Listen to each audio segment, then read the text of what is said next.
Over at BangTheBook.com, huge morning for us. Danny Vorgs' updated NFL power ratings piece, 57% this year, 56% lifetime. That's posted over there for the wild card weekend. Kyle Hunter went 4-0 with his debut college basketball daily picks piece over there. He's got a new one up for today with 3 selections, so you don't want to miss that. Big NHL card. Parker Michaels is all over that. We got tons of great stuff going on over at the website. Please head over there and check it all out. Make sure you check out our Bang the Book YouTube page as well, where you can find segments of Bang the Book Radio, also videos from me and our regular Tuesday guest, Brian Blessing. And then, of course, our free pick contests over at BangTheBook.com. And as you know, that BTB200 promo code for DSI Sportsbook, 100% deposit match bonus for the Sportsbook, 100% deposit match bonus for the live casino at BetDSI. It's only a game until you bet it. One guest with me for the duration of the show here today. That is professional handicapper Brad Powers from BradPowersSports.com. Brad, how's it going today, man? Man, it's going well. How you doing on this fine Thursday morning? I'm doing all right, bud. You and I have been talking off and on here last night and this morning about the Golden Nugget. And, first of all, props to you, man. Top 5 finish in the Golden Nugget. Those damn Buckeyes costing you, as you and I were swearing about before we started recording here. But what a hell of a show for you. Congratulations, man. Yeah. I don't think, probably might not got to at least enjoy it. That's why you'd like to win one of these contests. Anytime you're hitting 67.5% for an entire season, I could go on here and say I'm not sure I can ever replicate that again. So first and foremost, I think sometimes you got to at least enjoy the season and the results that led to a good season. But you're always, the grass is always green on the other side, and had the Buckeyes held on, it would have been even a better finish. But I'm not going to complain. I'll gladly take a top 5 finish in a nationwide contest where I think in some instances it might even be sharper than the Super Contest if you look at some of the records. Well, and if I remember correctly, you and I were talking about how you joined this thing, and I think you were just down there with some other people and just decided to hell with it. I'm going to give this a shot, right? Yep, that's it.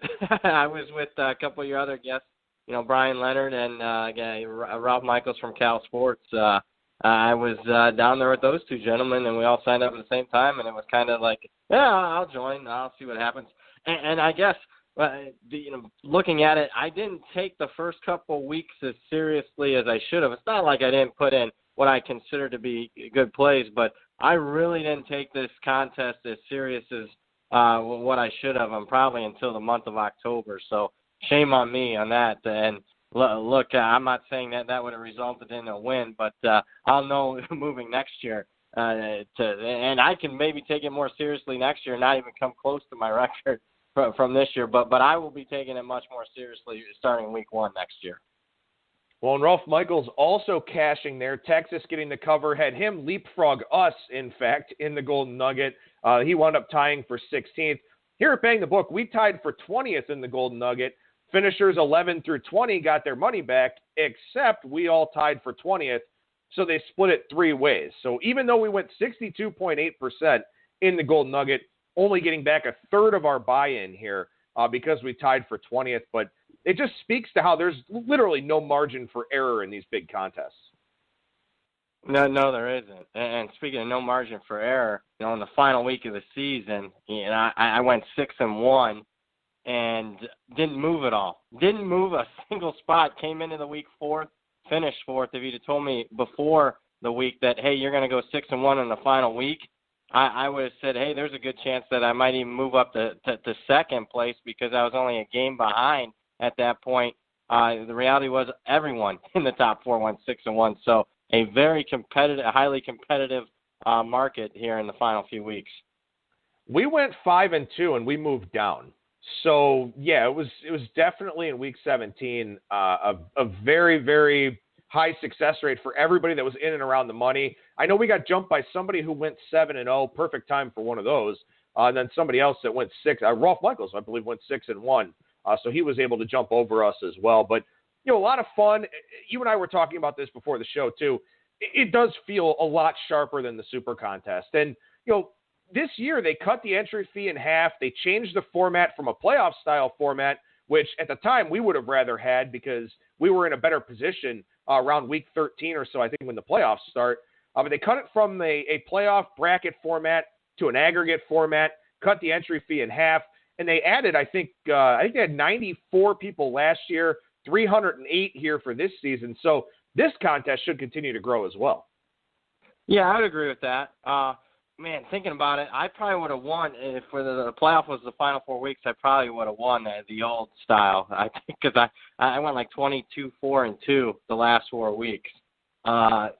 So that's kind of a bummer. Although at that particular time, I'm not even sure I would have made the playoffs because I was sitting right around in the borderline top 20. So I'm actually in favor of the new rules.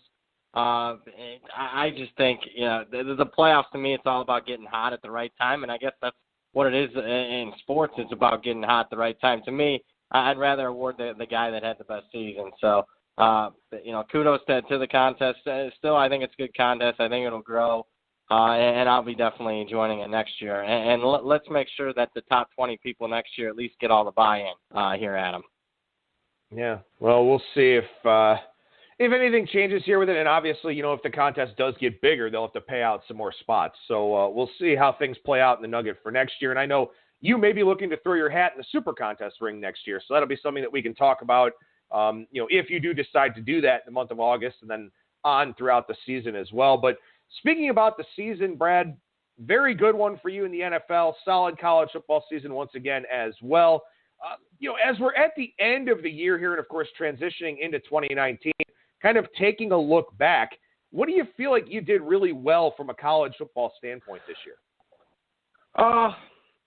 I'm trying to, what I did differently, because I didn't have a great year last year. But I'm all about the process and giving a great effort. I guess a few of the things that I changed, I worked probably even more this year. I don't know if I necessarily can continue that pace as far as the amount of hours to put in. I'll have to judge that and evaluate my time.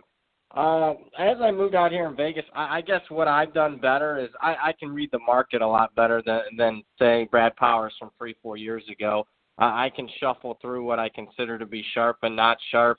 I've done a heck of a lot better job of that, sifting through, opinions and weighting people's opinions out here in Vegas much better than what I did 2-3 years ago. That's probably an improvement that I made.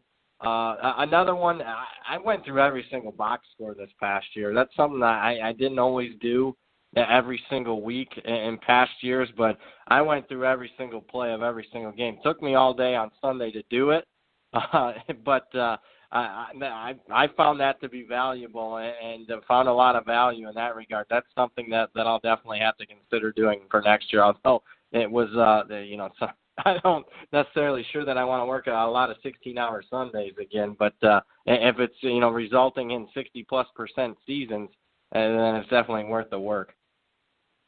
All right, so then obviously, you mentioned you did some things differently. You had a much better season than you had during the 2017 campaign, but, this is one of those businesses where you can never take anything for granted. You can never rest on your laurels. You always have to be pushing forward, looking for things that you can do better. What can Brad Powers do better in college football next year? I thought probably my weakness, and believe it or not, I thought it was one of my greatest strengths. I thought I didn't do necessarily a great job evaluating teams before the season. I was, just around 50% in my bets that I made down at the South Point in May. Now, it's a small sample size, and I crushed the market as far as closing line value, but I thought maybe I might have been even a little bit square with some of those, even though, I beat the numbers and whatnot. Going through it, I bet a lot more overs than unders as far as season win totals. I thought I was a little bit square with a lot of my off-season summer betting. So that's something that was pretty much one of my only struggles this year that I'll have to consider, moving forward. Because, let's be honest, I know a lot of people, it's closing up and we're going to miss football for the next 8 months or so. But the reality is my season starts, it really never stops, but my season starts. And if the South Point hopefully continues to do it, they open up all this college football stuff at the end of May. So my off season's about half as short as anybody else's when it comes to the betting college football market. I got to say, man, I really, truly believe, and Matt Lindeman, a very good friend of mine, a guy that the first podcast I did for Beyond the Bets back in 2011 was with Matt Lindeman, who's now an odds maker at Caesars. I bet they beat South Point to the market. I bet they come out with some stuff in April. It would not surprise me at all. Yeah, and I'm going to give kudos to him. He had all the bowl games within a couple hours of the bowl games being announced. That was very profitable for me, so I hope, not that I don't consider him to be very sharp, but I love when bookmakers take some risk because there's so few of them left. And I agree. I love what Caesars is doing. It's much needed, especially with Johnny Avello at the Win gone from this marketplace. He was the one that would put out the openers on Sunday afternoon each week. That's no longer the case. Caesars kind of took that back up. If that's the case and they want to open them up in April, I'm all for it, even though that means more college football work for me early. It's definitely the chance for some opportunity for me to make some profits. And who doesn't like I love having tickets on college football in March and April. I know they're holding up my money and whatnot, but I use those tickets for advertising and marketing more than anything. Well, of course, too. I mean, value is value whenever you can find it. You just have to look at it in terms of a longer-term investment that you can hold that hopefully, picks up some equity as the season goes along. But before we look at the national championship game, one last thing I want to ask you about here, Brad. You mentioned, you never stop when it comes to college football. So what is your starting point for the 2019 season? I mean, how do you make that transition into the new year?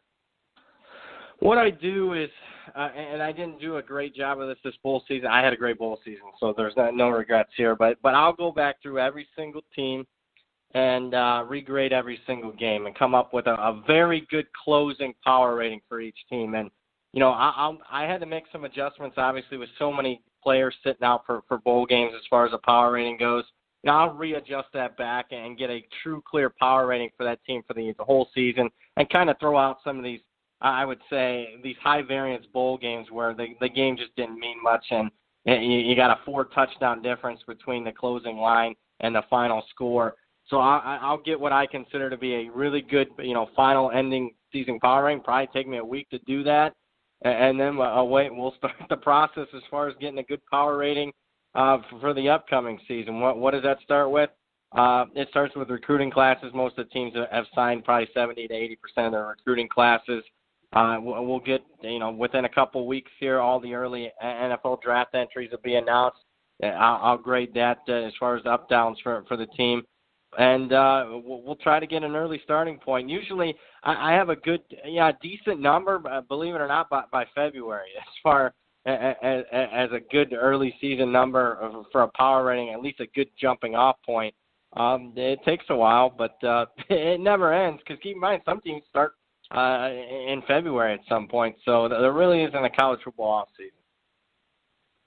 All right, so we do have one more college football game to go here for the 2018 season. It is the third time in the last 4 years that Clemson and Alabama will meet in the national championship game. Saw some people actually open this number above 7 with look-ahead lines a few weeks ago. A lot of sharp people grabbing Clemson, getting more than a touchdown there. A lot of numbers coming out around 6 here for the game this week, down into the 5.5 range at some places now. Brad, what do you think about the move on the national championship game? I agree with it. Pure power rating, I got the game closer to 5, and I get it. 5 is a dead number, and it'll be interesting to see where it moves from there. But I think it's a fair number, and I think it's a good teaching lesson that, just because it's a national title game doesn't mean you should have some of your biggest bets of the year, unless you think the narrative on the game is just completely wrong. But this should be one of the sharper numbers in the marketplace on any game this season. And at least my first gut instinct was, yeah, that's a pretty sharp number. I still lean with Clemson for me. I think Clemson's the type of team, look, the motivation's going to be there for both teams. It's a chance to win the national championship. But Dabo Swinney's the type of coach that likes to have a little bit of a chip on his shoulder. You look at his performance in bowl and playoff games here since 2012. He's 8-1 in the postseason, straight up and against the spread. And he was an underdog in 8 of those 9 games and still managed an 8-1 record. Now, the loss both straight up and against the spread. If you look at against the spread, that one loss was the last meeting between these two teams, and that's a little bit of a concern there. But a completely different Clemson team this year with Trevor Lawrence at quarterback. Should be a good one, although, I'm starting to get a concern that, Clemson, Alabama, I know a lot of people like dynasties, but I think generally speaking, if we continue to get this, I don't think it's necessarily a great look for college football. I mean, it certainly doesn't help. And you and I talked about this last week, that both college football playoff semifinal games had double-digit spreads. And then the teams that were on the fringes of the playoff, Georgia didn't have any motivation in the Sugar Bowl, but they didn't look particularly good. Ohio State looked great in the first half and looked like a completely different team in the second half, as you know all too well. So those two teams, I mean, they didn't really deserve to be in the Final Four based on their performances. I still think Georgia was a Final Four team from a talent standpoint, but who knows how they would have fared playing Alabama or Clemson in a semifinal. But the thing about this game for me that I've kind of started thinking about here is, you look at the two games where Clemson was very competitive. The one where they won, the one where they covered, it was Deshaun Watson. Big-time arm, made a ton of plays, mobile enough to make Alabama worry about it. Last year, Kelly Bryant, okay runner, not much of a thrower. Clemson looked terrible on offense. Now they've got a guy in Trevor Lawrence who's mostly a pocket passer. How does that match up against Alabama with regards to this Clemson team? I'm not entirely sure. Yeah, I mean, he's not nearly a runner as Deshaun Watson was, but I think he's more mobile than most, and I think people don't give Trevor Lawrence enough credit for being mobile. I actually think when it's all said and done, Trevor Lawrence is going to be a better passer than Deshaun Watson, if he's not already. That's how high I think of Trevor Lawrence. In fact, if you ask me right now, if it's the draft for this year, who are you taking with the number one pick, I'd probably take Trevor Lawrence, knowing full well that he's still a year or two away, but I think he has the highest ceiling. And he when it's all said and done, he'll probably, on paper, at least be the best NFL pro-caliber quarterback out of the bunch. I really think highly of this kid. Now, the question is, he took some steps in the Notre Dame game as far as the moment not being too big for him. I think they fully took advantage of a Notre Dame team that lost their All-American cornerback, and that's coaching by Dabo. I mean, they attacked that weakness immediately. I'm not sure Alabama has that same weakness. And you're going up against Nick Saban as a true freshman. There's a concern, but I can promise you, Trevor Lawrence, it's not going to come down to lack of talent. He has it. And if he's on his game, I think Clemson offensively will have success against an Alabama defense that, outside of Quinn and Williams up front, this Alabama defense is not as good as past Alabama additions. It's still top 5 in the country, but it's not clearly best defense in the country like Alabama's had for a majority of the Nick Saban era. Well, of course, you could make a very strong case that Clemson has the best defense in the country and certainly, one of the best defensive lines. But the thing about this game is, when I look at Trevor Lawrence, and this is something that I probably will be doing from a player props standpoint here, I think he has to run the football a little bit. He only had a season high of 9 carries, only a season high of 42 yards, but not seeing any player props out there for this yet. But I think he has to run the football a little bit, make Alabama respect that, run some of the zone read with Etienne and Lawrence there. And because it's mobile quarterbacks that have success against Alabama. It's Kyler Murray. He wasn't as accurate as you would want him to be, but he had some big-time runs in that game. Deshaun Watson was able to run the football in the 2 matchups against Alabama. Kelly Bryant wasn't effective because Alabama worried about him taking the top off the defense and throwing the ball. They do have to worry about that with Lawrence. So I think that's the way I'm going to look at this game, is almost exclusively player prop type stuff. Lawrence running the football, maybe something like a T. Higgins, a big physical receiver, over receiving yards, something like that. But I think Lawrence having some measure of success running the football is a big key for Clemson, and I think that that's part of the game plan. I totally agree. And look, have to Clemson's depth shy at quarterback, so there's been a definite concern with running Lawrence too much during the season because they only have Chase Bryce backing up.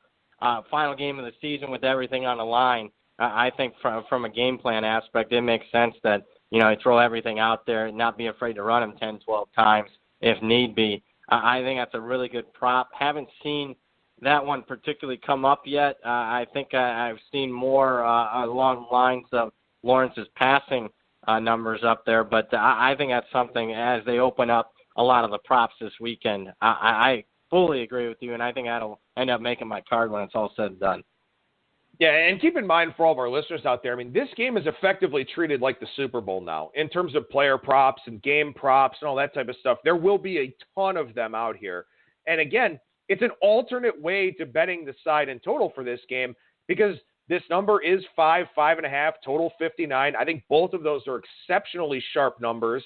So get your action in a different way with a prop market that's a lot less efficient. So we mentioned Trevor Lawrence running the football. What do you think about Alabama offensively from a prop standpoint, Brad? What do you think we may see from them? One that's out there right now that I think's attractive, at least for me, is, man, Clemson's so good run defense, even without Dexter Lawrence up front.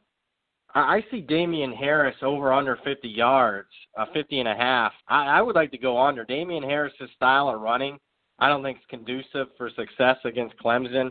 If Alabama's going to have success on the ground, I think it's more Jacobs on the outside throwing it to him. I'd rather have Leon Jacobs, more of his player props than Damian Harris. It's kind of similar to me that, last year Georgia against Alabama's defense had multiple backs in Nick Chubb and Sony Michel. And to me, I played a lot of Nick Chubb under because I just thought stylistically Nick Chubb's not a good matchup for Alabama's defense. I think it's the same case here where I think from a game plan, Damian Harris, I love Damian Harris. I think he's one of the more underrated backs I've seen in college football in the last 5-6 years. But from a matchup aspect, I don't think his skill set is conducive for a lot of success against Clemson.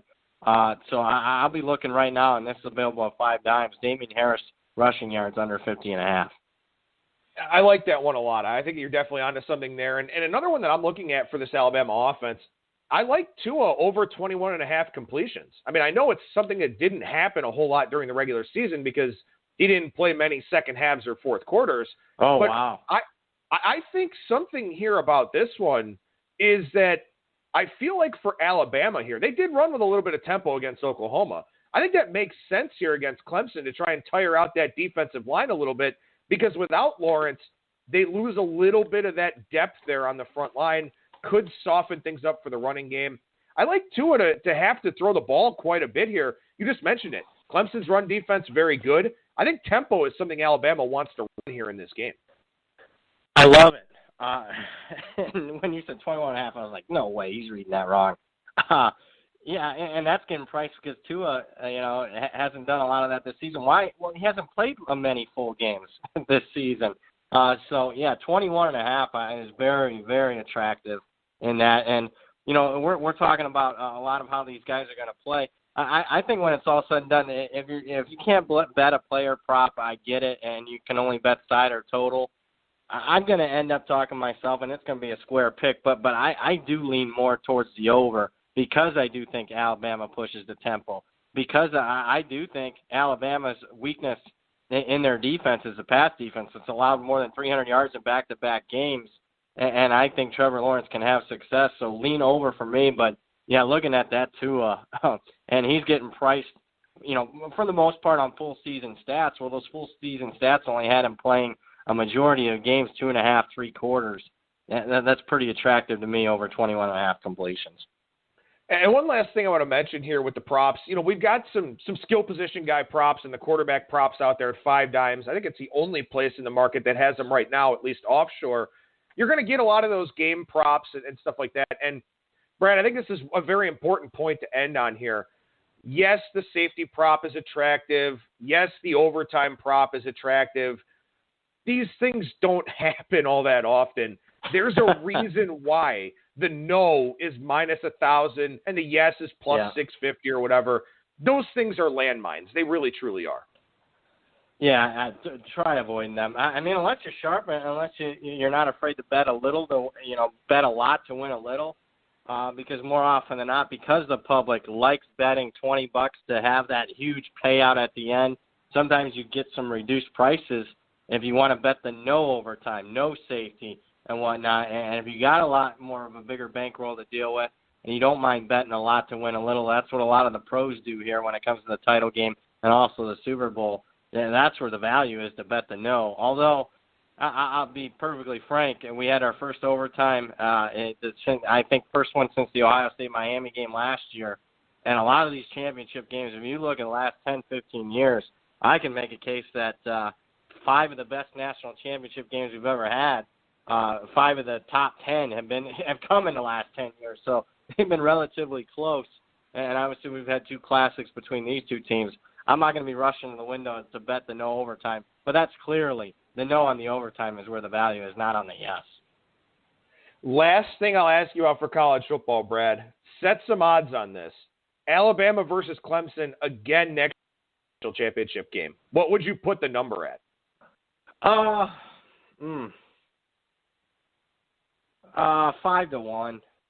I'm just thinking. Well, I mean, I got to think. Alabama. I know I put you on the spot here. I know I did that. Yeah, no. Well, I'm just trying to do. Alabama will probably be like 2-1 to win it. If not, I could Tua coming back. It might be less than that. I've never seen a team. Alabama last year was like plus 250 that I think the Westgate had right after the title game. So I'm thinking Alabama would be even a bigger favorite next year. So 2-1 there. And I think obviously Clemson's losing a lot of the defensive line, but Trevor Lawrence is back. So I'm thinking Clemson's probably opens 4 or 5-1. You combine those two, 5-1, 6-1. Although I think a lot of people probably take me up on that, on that 5-1, 6-1, because I mean clearly these 2 programs have separated themselves from the rest of college football. Yeah, they have, and it really doesn't look like it's changing anytime soon. I mean, you still have Lincoln Riley at Oklahoma, but recruiting defense has been a little bit of a problem there in Norman. We'll see what happens with recruiting for Ohio State with Ryan Day. Not a huge problem for next year, but maybe down the line it could be. If Dwayne Haskins goes, is it Justin Fields? Is it Tate Martell? Right now, I mean, it's hard to see a path for anybody other than these 2. Yeah, keep an eye on the Georgia Bulldogs, though. If you follow recruiting the last 3 years, I can make a case that even Alabama hasn't recruited at the level of Georgia as far as 5-star players and whatnot. So I think the team from Athens, if there's one team that could have a say in it, I think Georgia's very, very dangerous next year. All right, let's transition to the NFL here. It's wild card weekend, NFL playoffs, 4 games coming up this weekend. Brad's having a fantastic NFL season, so hopefully he can ride that into the playoffs here. Game 101-102, the starting point in the AFC South, Indianapolis and Houston. Houston, 1.5-point favorite. This number is kind of all over the place in the market right now in that regard. Total 48, 48.5, some 49s out there as well. What do you think, Brad, about the line move and about this matchup? Well, I think it's a very sharp line. Generally speaking, I do think Indy's the better team, even though the 2 teams split out their first 2 meetings. And you got Houston at home. I mean, if you're just power rating it, Indy's a little bit better, in my opinion. You give Houston 3 points of home field advantage. So I think it's a real tight number. We look at the matchup. I think the Colts, as far as protecting the quarterback, I mean, you can't have a bigger disparity here. Indianapolis was best in the NFL. They've only allowed 18 sacks. Houston, worst in the NFL. They allowed 62 sacks. That's not only the most this year. That's the most by any team in the NFL since 2006. So I think that's a clear advantage for the Colts. Also, when you look at, I think this is a good handicapping technique this time of year, is how do teams do against, other playoff caliber teams, winning teams that are 8-8 or better. Indianapolis fared better, covered 5 of their 7 matchups against winning teams this year. Houston had a losing record against winning teams as far as against the number. I lean towards the Colts here, but I also think it's an extremely sharp line. Trend lines for both teams have been red hot. They started off slow, although I think the Colts have been a little bit better down the stretch with the exception of that Jacksonville game. And it makes sense. You had a first-year head coach in Frank Reich.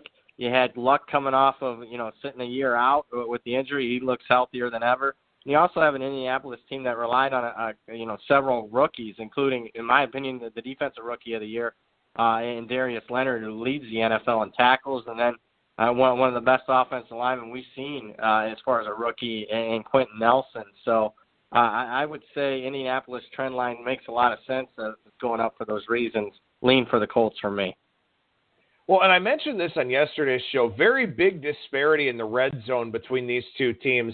Indianapolis much better there than Houston, both offensively and defensively, and that could be something that winds up having a significant impact here on this game with what, is trending towards a pick'em line with Indianapolis on the road. Brad, let me ask you about the total here. The total jumped up a little bit from 47.5. I think it peaked at 49.5. Now it's coming back down a little bit. Any stronger opinion on the total? At 48.5, it's slightly in for me on the over. Although, generally speaking, playoff games can be a little. Obviously, the game means more and more increased intensity, and we see, where does intensity matter? More often than not, it's on the defense side of the ball. So I'm not running to a window to bet an over. Let me throw out one concern with Indy. They did play the Sunday night game. So the last TV spot of Week 17, and they were on the road at Tennessee, and now they're playing the first time slot on a Saturday the next week on the road. That's a big time, in my opinion, negative for the Colts. It is a big negative, and here's something that, we kind of talk about buy points and sell points for teams. This line is weird to me because Indianapolis, they've won 9 of 10. They've outgained the opposition in 9 of 10. I think 13 of 16 on the year overall. They've been a very, very good team. I feel like their line still hasn't peaked yet. Like you would think this would be the highest point of the year for the Colts, given that, they've won 9 of 10. They just won that big game on national TV. It feels like, this isn't like the pinnacle of their stock value for this year, and that's kind of strange to me. That's another very sharp point, and I agree with you. I mean, look, the difference between the NFL and the other major league sports, you only got that 16-game sample size, and you and me are already saying, hey, the start of the season was rough for Indy for a lot of reasons, with a first-year head coach and a quarterback off injury. How much value in stock do you put in the power rate? You almost have to consider some of it because you just don't have – it's not the Major League Baseball where you have 162 games. You got to have some stock into those first 6 games, or do you? Well, is more the truth of Indianapolis the last 10 games where you can make a case that they could be one of the best teams, if not the best team in the NFL. And if that is the case, that they haven't reached their pinnacle yet, then they shouldn't be getting 1.5 points against Houston. And Houston's a team that's 11-2, but I thought more fortunate than not to get to 11-2. Indy's the team on offense and defense that really looks the part with not a lot of weaknesses. That's a strong take on your part, Adam. So let me ask you this. Obviously this number coming down from 2.5, it was never 3. The difference between 2.5 to 1.5 is largely nominal. It's now I say that and it'll probably come into play. But, this number coming down, you haven't played anything on it here yet. Are you looking to maybe attack this game from a derivative or live betting standpoint instead? Yeah, derivative. I wouldn't mind teasing Indy through 3 and 7, old 6-point teaser. Look, you can't win long term when it comes to teasing. Expect never, ever, ever, ever tease college football. But the NFL, you can find some value. You can get some positive EV bets as far as teasers goes, especially through that 3 and 7 corridor. And when your 6-point teaser is teasing through 3 and 7, the most key numbers in all of football, and I'm already leaning towards the dog. That's how I kind of want to attack the Colts here. That'll be, the Colts will be one of a 2-team teaser for me, and how I'll get after this game. Well, and that's a very important lesson and reminder here for our listeners about having multiple outs, being able to shop around for the best prices. If you only have a book that's sitting there at 1, a 6-point teaser up to 7 does you no good. If you've got a book that's got 1.5, 6-point teaser up to 7.5 does a lot more for you. So another example of why it's important to be able to shop around for the best prices out there, not just for full game lines, but also for derivatives, teasers, other things of that sort. So, Brad, let's transition to game 103-104, Seattle and Dallas. Dallas coming back up now. This number was 1 a good part of the day yesterday. Now seeing even some 2.5s out there, including Pinnacle, one of the sharper offshores. So seems like we got a little bit of a seesaw battle here in the betting market. We do, and I guess when it first came out, the matchups, I thought I'd be leading here, relatively I wouldn't say super strong, but definitely a lean for me on Seattle because I trust Seattle a lot more in this spot than I do the Cowboys. I trust Russell Wilson more than a Dak Prescott. I trust Pete Carroll over Jason Garrett just because I've seen it. I mean, the Seahawks have won 8 playoff games since Wilson came to town 6 years ago. Dallas has, 2 playoff wins in the last 23 years. So the trust factor for me is much more on the side of Seattle. Although, going through Seattle's schedule, I mean, clearly a much better team, like they are most seasons. They're one of the best home teams in the National Football League year in and year out. I'm looking at road performances, and, where's their marquee road wins at? I mean, you can make a case that Carolina, a 3-point win on the road against Carolina is probably their best road win, and they're going to have to win the game to cover this point spread. So that's a little bit of my concern for me. I mean, Seattle's best performances all came at home, including, wins over Kansas City and Minnesota. Now, I just don't see a lot of great wins for the Seahawks on the road. That's a little bit of concern. On the flip side, Dallas routinely is a point spread nightmare when it comes to home games just because they're America's team. They get overpriced. But this has been one year where Dallas has been really good at home. I think they're 7-1 against the number at home this year. A little bit of concerns there, but to me, when it's all said and done, I got the better quarterback. I got the better head coach. The trust factor for me is more with the Seahawks. This is the hardest game of the weekend for me because I think Dallas has the better roster. I think Dallas is the better team. I think Dallas probably has more of a home field advantage than usual in this spot because, A, there's a little bit more excitement about them, and B, what you just mentioned about Seattle. But I can't get over how bad of a head coach Jason Garrett is. I think that is the hardest thing for me to get around in this game. And I even mentioned this in my preview I wrote over at BangTheBook.com. I know there's only 24 head coaches now, but Brad, if you rank the head coaches 1 through 24, what range do you think you would have Jason Garrett in? Probably, in the bottom third. And I mean, I wouldn't put him in, if you're counting all 32 and even count the guys that aren't hired yet, he's not in the top 20 for me. So, yeah, I think he's a below average coach, even though he's sitting here in the playoffs. And some people are think of him much less than that. Although I'll say this, the NFL, it's remarkable to me how mediocre the coaching is in the NFL for the most part. That's why when you got young guns like Nagy and McVay coming in the league and taking the league by storm because they're thinking more analytically, it's remarkable to me how bad the coaching sometimes can be in the NFL. So even while I'm not very high on Jason Garrett, I think he's a below average head coach. I think he's almost by default. You can't put him in the bottom 10 just because the bottom of the league is so pathetic. Well, and something that was interesting to me about this game is that former Seattle defensive coordinator Chris Richard is the defensive backs coach and the passing game coordinator for the Cowboys. So you would think that would help. That's a guy that was with Pete Carroll for over a decade, including going back to his USC days. But here's Richard taking, interview requests and being a sought-after guy out here in the head coaching market. So that concerns me for Dallas. What I thought would be a strength may now end up being a weakness because he may not be in the preparation as much as I thought. These are the little edges, I think, in the playoffs because these teams are largely interchangeable more often than not. You got to find the little things, the coaching things, the preparation things. I'm mystified by this game all the way around, I think.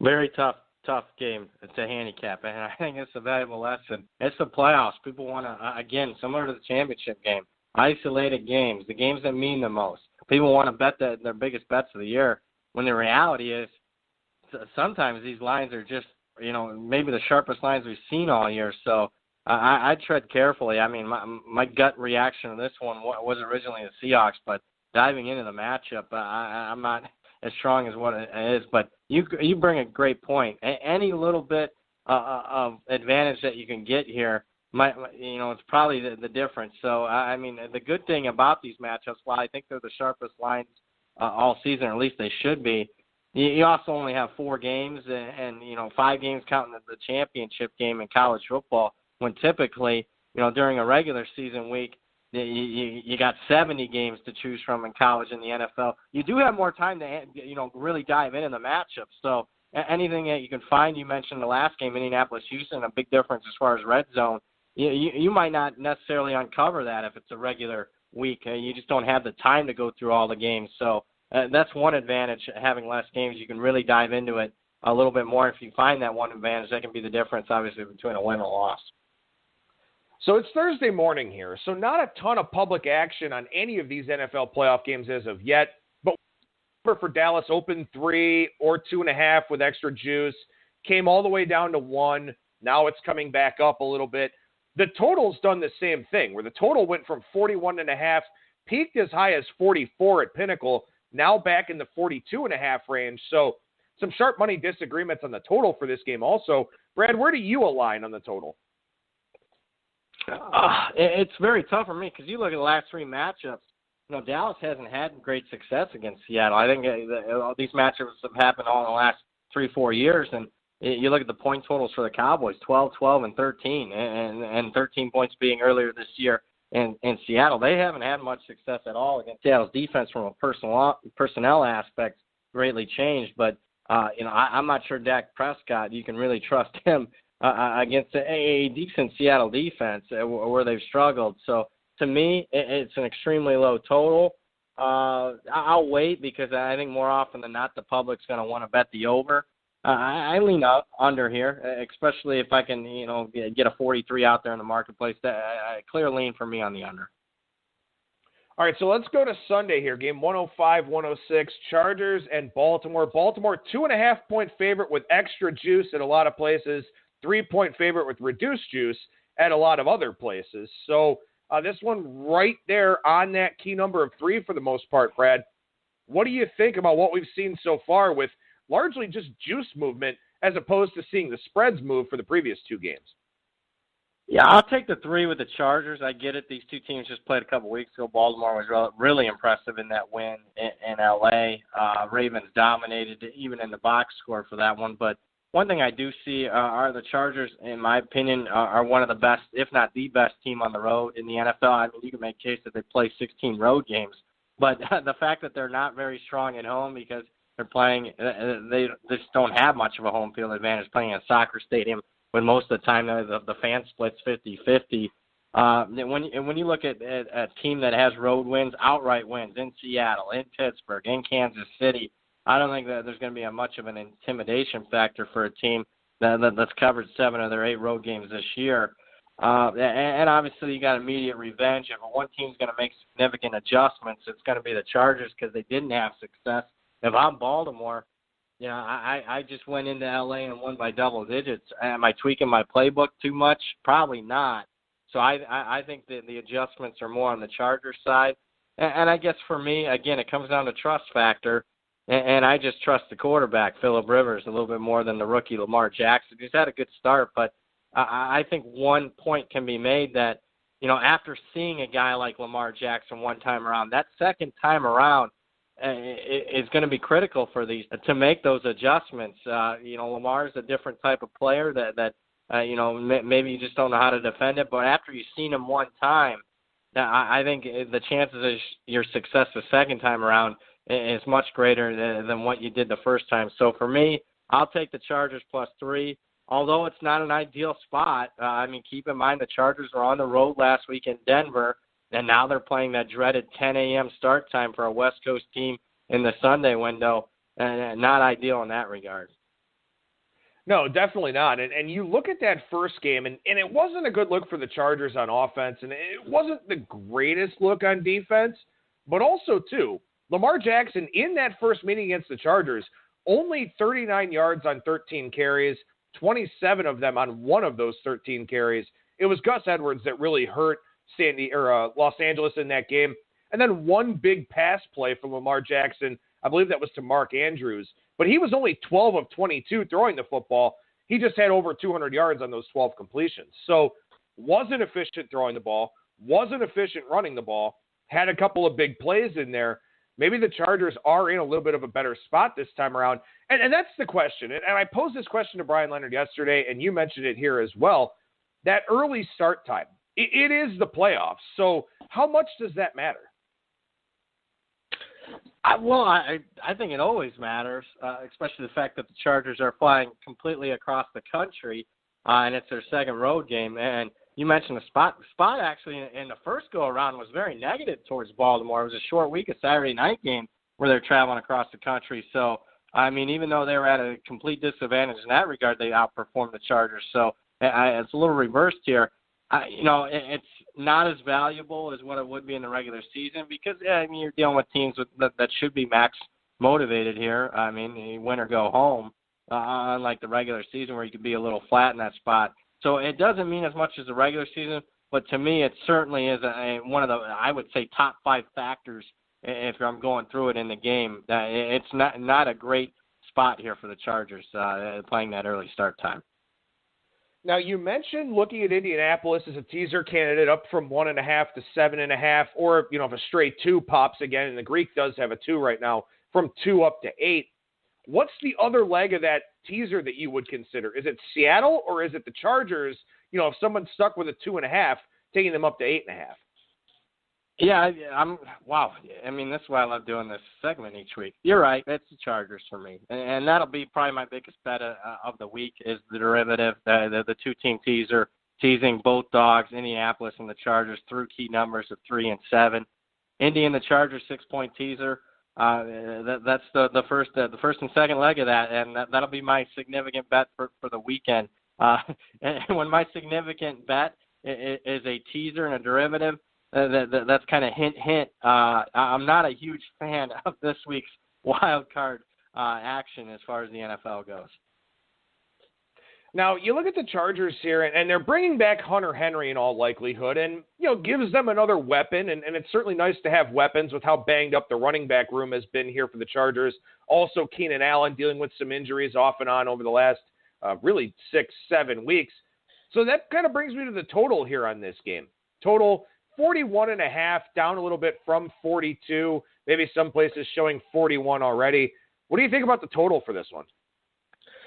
My gut instinct, because watching that one from a couple weeks ago, was just a dead under pick. I would lean under, but man, in today's day and age of the NFL, with low totals at 41.5, it does not take much at all to go over the total. And what you just said there would have me maybe even. I could definitely see the over here with the Chargers being a little bit more healthy. This go around than what they were a few weeks ago. Pretty neutral on it. I would hate to go under. This isn't the NFL from 10 years ago. 41.5 is a really low number that it doesn't take much in today's day and age to go over that total. And I thought last week, if there's a way to go after this number 1 defense or one of the top 2-3 defenses in the NFL, I thought the Browns kind of gave a little bit of the playbook on how to attack Baltimore through the air. So if anything, the Chargers can use that game plan a little bit to have some success. All right, the late game on Sunday here. Philadelphia, the reigning Super Bowl champs, won out and got some help, so they'll get the chance to defend their Lombardi trophy.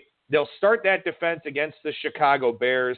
Bears a 6-point favorite in the Windy City for this one. Last I looked, it is expected to be windy. I'll double-check that here as Brad's talking, but this number up from 4.5 to 6.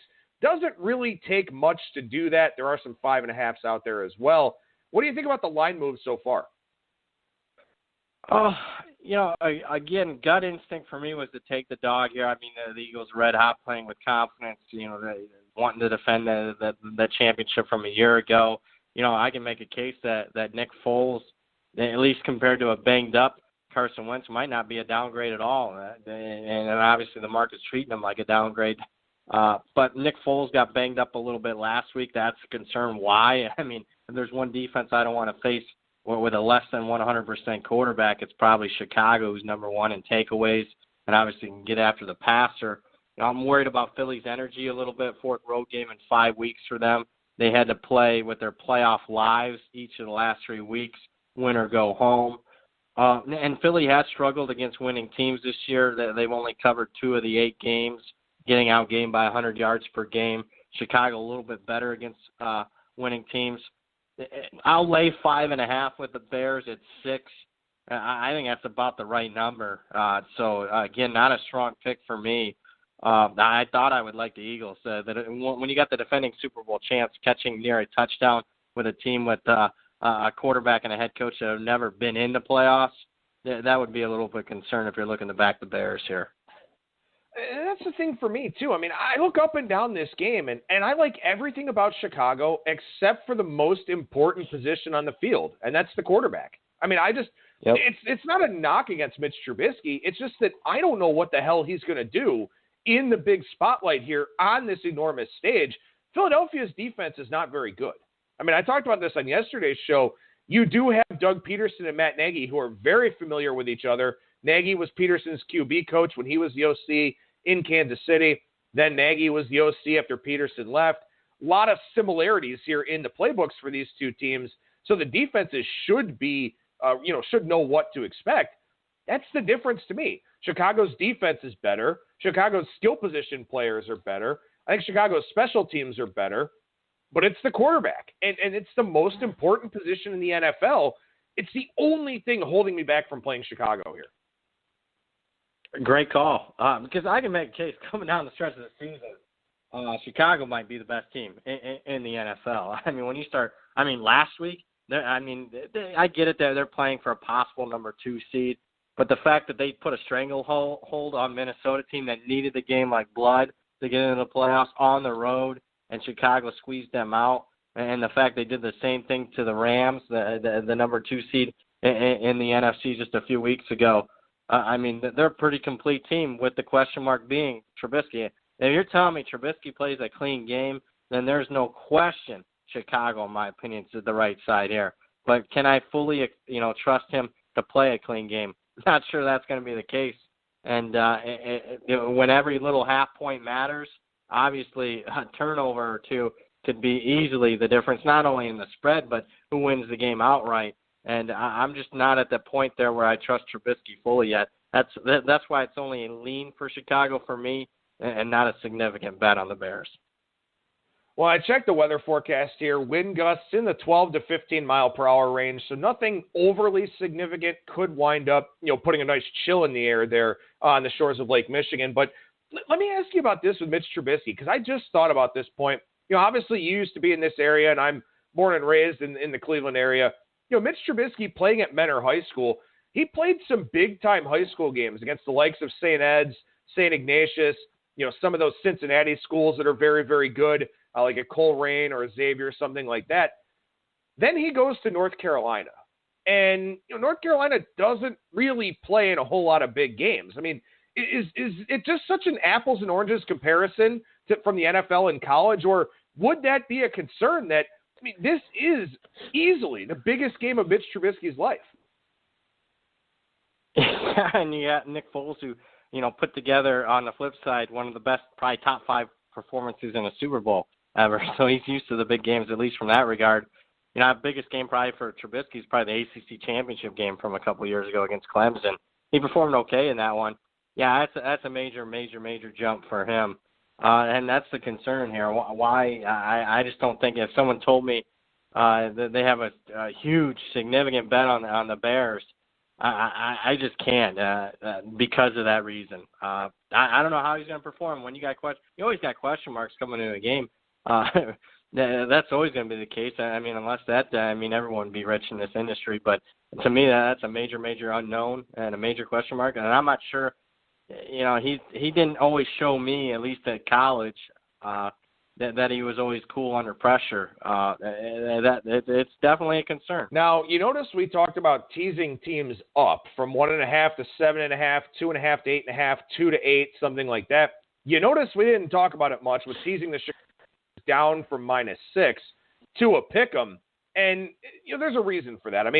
Not to say that taking a team down from 6 to a pick'em is a bad bet.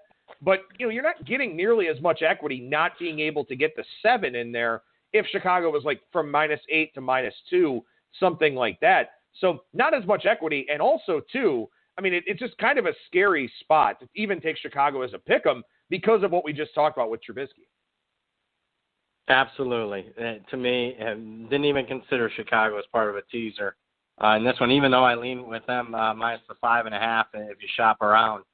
You're not teasing through the 7 corridor, just be through the 3, and I think it can be a high variance game because of Trubisky, and it can be a high variance game in Foles. I mean, here's a guy that's been hot and cold, and when he's on, you could say, hey, when Nick Foles is on, he plays like a top 5 quarterback in the NFL. When he's not, he's average at best, if not below average. So a lot of variables here, and too much variance. When there's too much variance, I don't think teasers are positive EV bets. Last thing, obviously, to talk about on this game here is the total, Brad. You've got a total of 41, which is the same number of points the Eagles scored in last year's Super Bowl. So I would imagine the public does come in on the over for this game. Just thinking about Foles and this Philadelphia offense being able to put up points on anybody. What do you think about the total? Probably for me, when it's all said and done, I probably lean more towards the over. I think both head coaches should be creative, dialing up and generating some offense. The window, can play a factor. We'll see what that wind is come game day. A lot can change there on the shores of Lake Michigan. We know fully well shores of Lake Erie, they'll call for 10, 15-mile-an-hour winds, and then the day of it can be 20, 25. So, that would be the concern right now. I wouldn't bet the over right now, although I do think the line will go up from 41. Just a small lean on the over. Again, when we're talking pizza bets here, guys, for a majority of these. Outside of my teaser on the Chargers and the Colts, when I mentioned leans today, pizza money, nothing significant as far as taking out of your bankroll. Is that hard for you, knowing that, you provide premium selections for clients, and they're going to want action this weekend? Is that hard for you, being part of this business, to feel that pressure to push something out there anyway? Extremely hard, especially this time of year when people really want something. And look, I've had a lot of success. I give out a pick, in my newsletter. I give out what I deem, 1 to 4 value as far as the star rating goes on every single bowl game and every single playoff game. Last 3 years in the playoffs, I've given a star rated pick on all games, and I've gone 22-11. But I'll be perfectly frank, a lot of times I like some games. I mean, legitimate. If this game was played on a regular season week on a normal Sunday, I would have a bet. This would make the top of my card. A lot of the cases, that's been the case for the last 3 years in the playoffs. I just think for this particular weekend in the NFL, just for me personally, and I get a lot of people can find some value maybe that I'm overlooking, but this is the least attractive Saturday and Sunday weekend NFL playoff card in the last 4 years for me. Speaking of that newsletter, which can be found over at BradPowerSports.com, obviously we've got the national championship game on Monday. We got 11 NFL playoff games left to go. Tell us a little bit more about that. Yeah, it is the newsletter. It's the number one newsletter not only for this year. If you're just going off those picks, those star-rated picks, whether they be one-star picks, low level, or if they're at the very top and they're at the 4-star level, all those best bets combined this year, college, NFL, not too shabby, 63%. That's good enough for number one in the country. And what I'm more proud of is the long term. You talk sample size. How about in the last 4 years, 600-plus picks moving to 700, hitting 57% in that newsletter. Not too shabby combined in the NFL and college the last 4 years. If you want to pick on every single NFL playoff game, you want my pick as far as the college football championship games goes, you can get it all for just $29 for the Super Bowl. $29. It's called the Powers Picks newsletter. You want to renew early for the upcoming season for 2019. Lowest price offer is $69. So $29 for the rest of this year, $69 for 2019 football. And keep in mind, I send that out monthly during the off season. A lot of off-season bets where there's a lot of value on season win totals and whatnot and futures that I offer up there. Check it out now, BradPowerSports.com.